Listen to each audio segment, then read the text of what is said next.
भारतीय संस्कृति के चिन्हों से सज्ज है हमारा संविधान।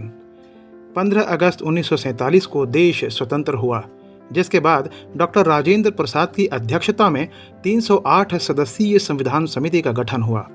संविधान के निर्माण के विस्तृत और महत्वपूर्ण कार्य को कम से कम समय में पूरा करने के लिए उसकी कई उप समितियों का गठन किया गया था, जिसमें से एक ड्राफ्टिंग कमेटी थी, जिसके अध्यक्ष डॉक्टर भीमराव अंबेडकर नियुक्त किए गए थे।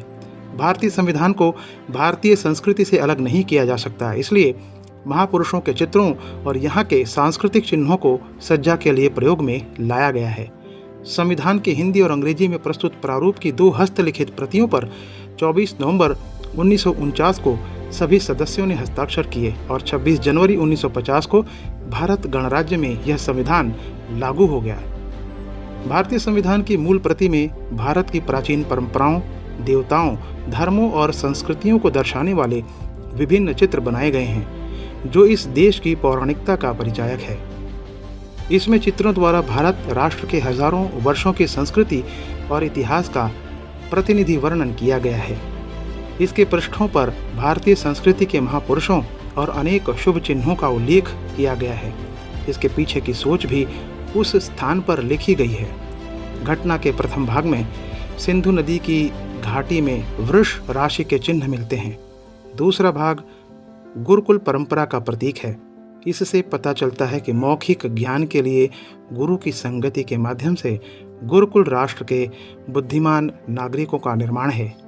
तीसरे भाग में भगवान श्री राम, सीता और लक्ष्मण को पुष्पक विमान से लंका से लौटते हुए चित्रित किया गया है। चौथे भाग में भगवत गीता में कुरुक्षेत्र पर अर्जुन को उपदेश देते हुए भगवान कृष्ण का चित्र है, जो भारतीय दर्शन का सार है।